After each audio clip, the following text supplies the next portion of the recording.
Now, if there are people who have questions, we have one mic.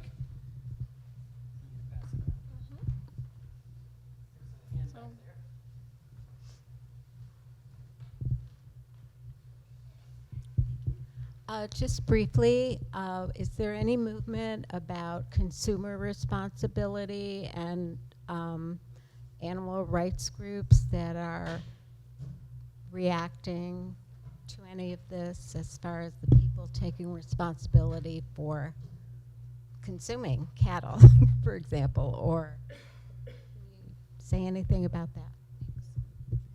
Sure. So the question of consumer responsibility is incredibly important.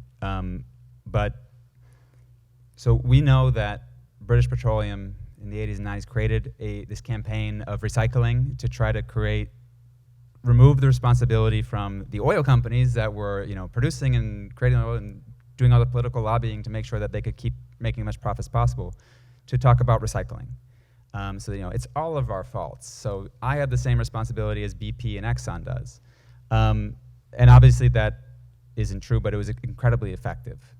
But it is also true that, if you're eating beef from the Amazon, you're contributing to the problem. But the fact is that we shouldn't have to read the label of every single product and have to, do intense research to just live, to eat food.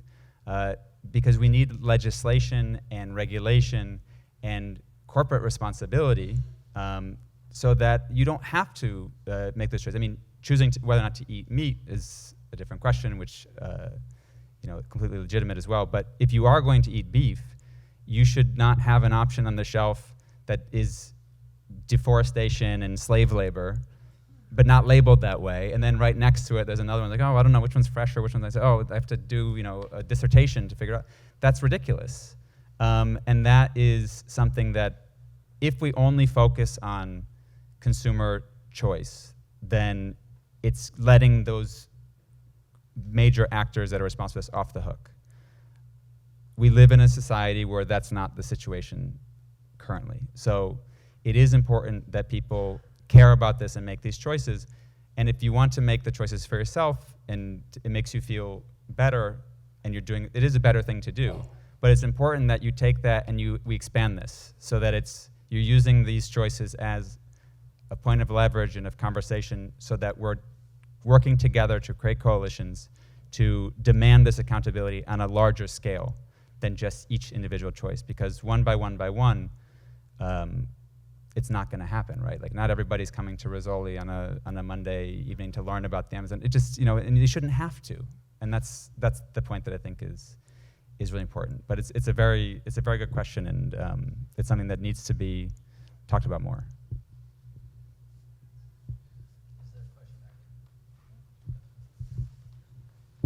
Thanks. The title of the book suggests optimism and suggests possibility. Other than the two of you, where are the leaders, the corporate leaders, the political leaders, the leaders of nations who are sharing in this optimism and guiding a large group of people towards the, well, I have to say miracle that could happen if we turn this around? I think that we need real commitment, and we are the citizen can put pressure in our governments because they are talking a lot. For example, COP30 will happen in Brazil, but we have all the decisions made before in German, so we will be just a theater. A kind of actors just signing deals. It's ridiculous, So I think that our power is to put pressure in these governments and understand when we are voting, we have to know more about the environmental agenda of our candidates.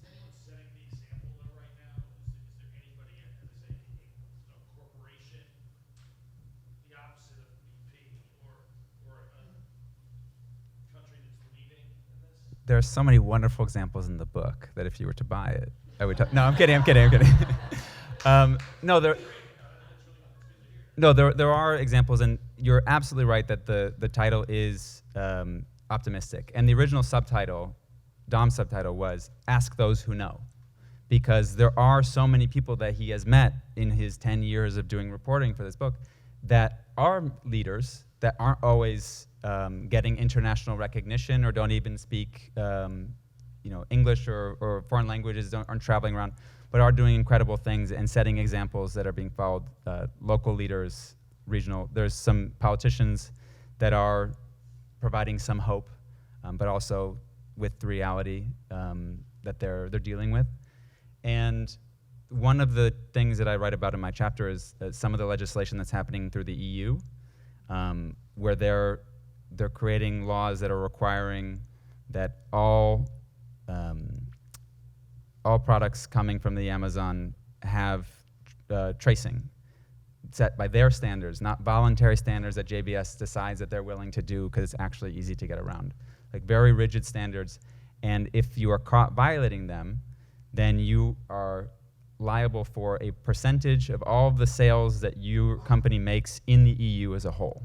So for soy, this is a big thing for these massive soy traders. And this is the sort of legislation that could actually make a big change, because the market is so big that if you're going to go through all this just for the EU, then you might as well do it for most of the rest of your markets, right? And then it makes it easier for other nations to go through. The problem, of course, is money, politics, loopholes, and that's what they're battling with now. But it is a very promising and hopeful idea.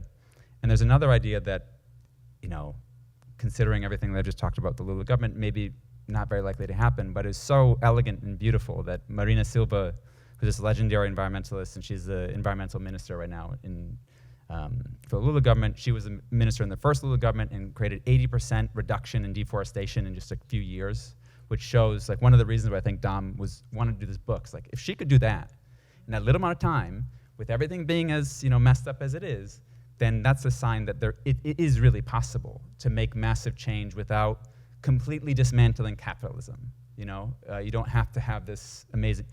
So she has this wonderful idea, which is the Global Forests Forever Fund, and you get major sovereign wealth funds to get these bonds that are the highest level of as if it were a government bond, and they will pay everyone who has tropical forests, who owns land in tropical forests, a certain amount of money per acre, per hectare, if they keep it pristine and intact. And then for every hectare that they deforest, it's 100x penalty. And if it were to go through at the amounts of money that they were talking about and at the rates that they were talking about paying, it would pay more money to keep your fund money going and getting that every year than it would to do the average cattle ranching in your land. It's not a lot of money. And the amount of money they need to raise to get the rates, the math checks out. I don't remember the number off the top of my head right now, but it was again something like $400 billion in investments. It's not donations, right? It's just, you're already making investments, you're getting market rate returns. It's so simple, it's so elegant. There's none of this bureaucracy that you have to qualify, and these ideas are out there, but there are people that don't want them to exist, and they fight to make sure that they don't get the attention that they deserve, because they'd rather keep the subsidies going and keep the status quo going, because they're afraid of change and losing a little bit of their billions and billions in wealth. So we have time for one or two more questions. I'll go back here and then over there. Okay, we can do them fast if we can. I'll try to be very quick. Ellie, thank you so much for being here. So thank you for gathering efforts for this book. I work for an international human rights organization, and I'm a testimony how Dom was a generous journalist, even not only about the Amazon. I used to work on police violence in Rio de Janeiro, and he was super generous and super present in the lives of human rights organizations. So he was a real human rights defender. So first of all, I wanted to take the opportunity to say that, because he was an amazing, generous person.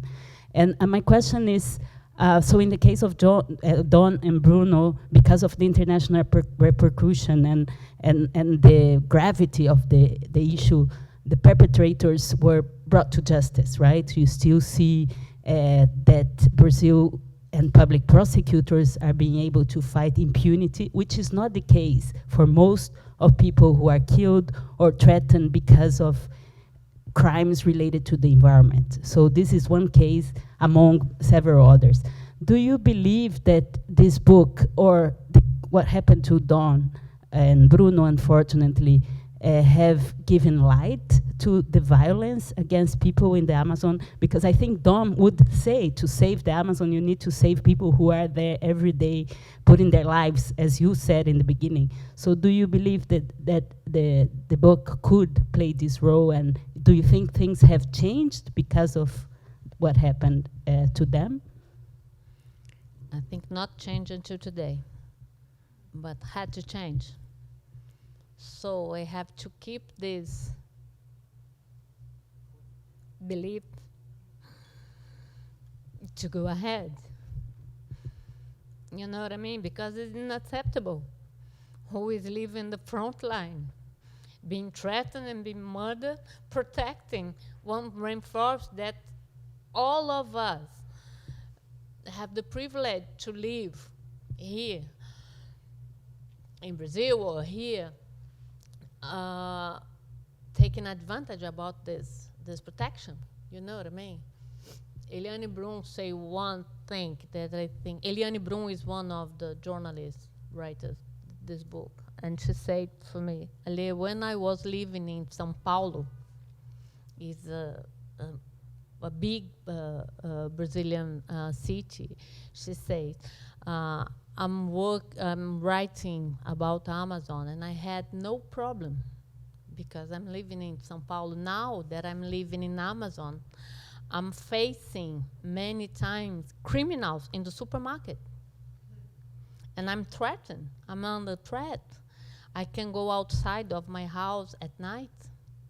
And I'm a white person. I'm a very now Brazilian journalist. I have many meetings around the world, and I'm under threat. So I can't imagine who is poor, living, trying to protect their way of life. So it's really unfair. And including in Don and Bruno's case, I don't know if it would be fair. My lawyers say to me, Ale, don't put a lot of expectation on this trial. You know, because if they be convicted, If they get convicted, yeah. yeah, Which they have not been yet. maybe they can spend less than 10 years in the jail. And the problem is not about the justice, it's because they are returned to the cities and maybe then can keep working in this criminal activities. So it's really complex situation, but there is no option. Give up is not an option.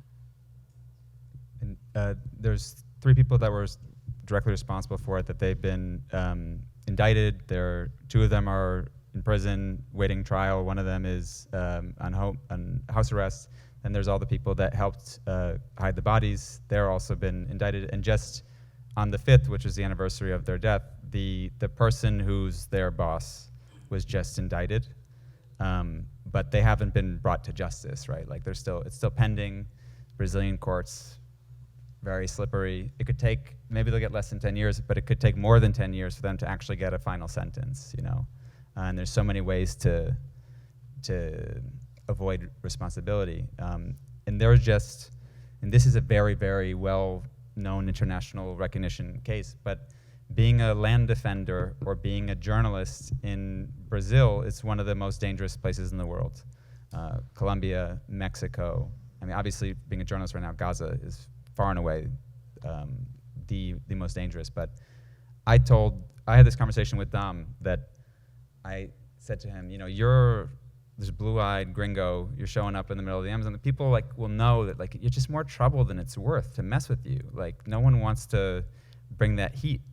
So I think that the people who are living there out in the field, these working for local outlets, they're the ones that are really facing the biggest threat, and we shouldn't be like grandstanding and saying, oh, our lives are so hard. Like I live in Rio. I'm not the one that's out there doing that as much. I run a newsroom, and he said, no, man, you're wrong, because when you're out in the middle of the Amazon, you have some legal gang people that maybe don't even aren't even literate.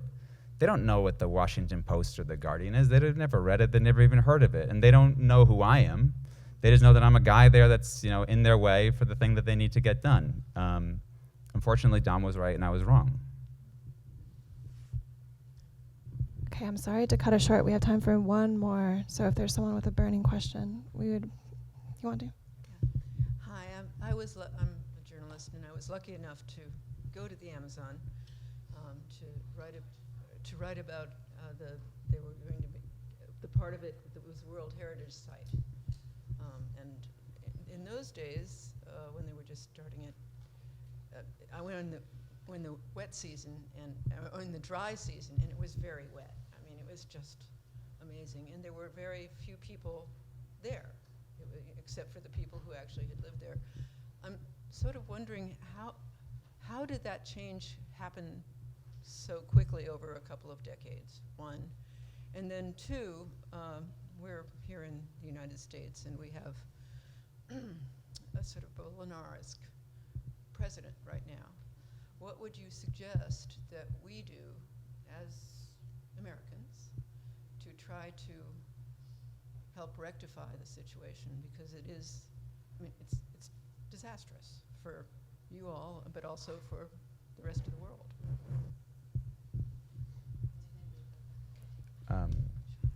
O primeiro é como assim que ficou tão rápido, que teve essa queda na seca, foi tão dramático em tão pouco tempo. O segundo, como a gente pode lidar com essa situação com o presidente Trump, tipo, como a gente consegue ajudar e retificar a situação. Big questions. I'll start on the first one, on the second one, and then you can answer the first one. On the second one, I will point you to things that have happened recently in the US. What has the stock price drop in sales been in Tesla? What has happened for Target versus Costco? I mean, those are consumer choices but done on a mass scale, people coming together, and they're saying that, we don't stand for this, the thing that you're doing. And it's forced them to change their behavior because it's affecting their bottom line. I quote one of the first ESG investment guys for BlackRock in my chapter, and he said ESG, environmental social governance. So it's like the responsible corporate behavior, except it's really just making sure that your future profits aren't affected by your decisions now. It's not actually for saving the world, right? And he said, it's all a bunch of bullshit. Those are the exact words he used. I'm not editorializing. And that the only way that you're going to make this stuff change is if you affect the bottom line. This is how the financial world operates. They only are moved by incentives. And so you need to make it so that you need to hurt their bank account, their wallet, to make them change. So, Bolsonaro was in president, you're not going to get stuff going through the executive. With Trump's SEC just approved an initial public offering to list JBS on the US stock exchange, which they've been fighting against for years because of corruption and fraud and all of the environmental stuff, and they were lying about their promises. But Trump just wrote it through. So the way that we can do that in these times when we don't have certain levers of power is realize that we have other levers of power, and that we can't just wait on institutions to solve our problems for us. Once people start working together, all of a sudden the Target's CEO got really scared, right? He realized how powerful. Famous boycott. Yeah, boycott.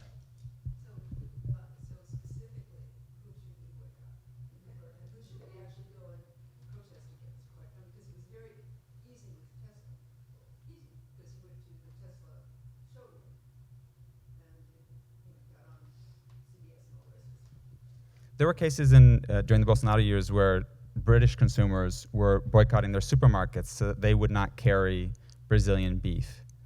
And that was a way that they were able to put the pressure, like, we will not take any Brazilian beef or soy or whatever product until there is, uniform rules that these companies are following the proper behaviors. And it did create this pressure that got them very scared and did get them talking and to the negotiating table. So I think you can start there for beef. Yeah. And beef is 80 to 90% of the deforestation is beef. Any last comments from you guys? The other part of the question was,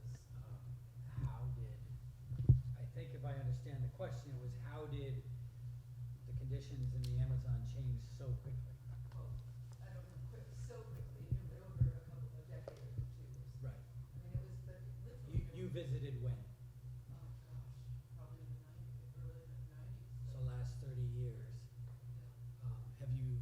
Are you aware of a change in the Amazon over the last 30 years?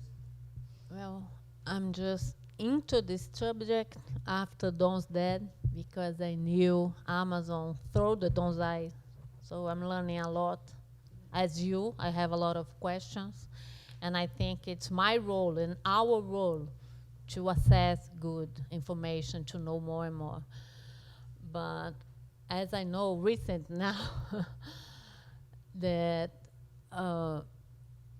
we had a lot of support of government and this vintage idea of development to make progress to the region. So we have a lot of incentives to Subsidies. people go to Amazon to explore big farmers and gold miners and yeah. Can you remember This has been going on since the the 60s. slogan of the dictatorship? What?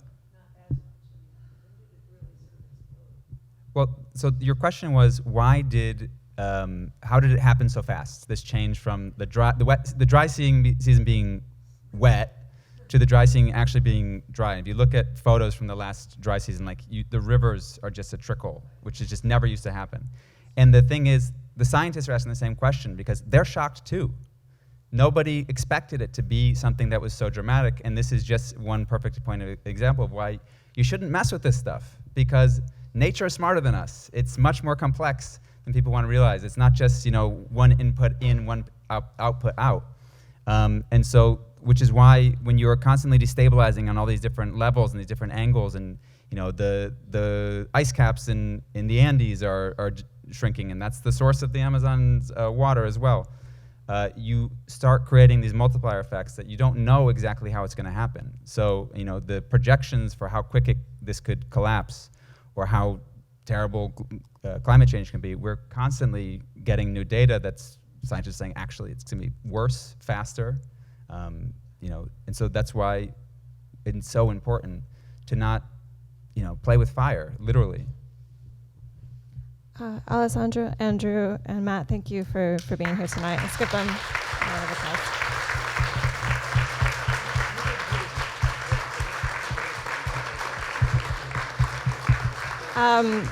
So we're going to sign books now, and just to let you know where to buy the book, they're all at the front of the store. The register's up there, so head up there first to buy your copy, bring it back, and they'll sign it for you. And thanks again for coming, everyone, and thanks to our speakers. Have a great night.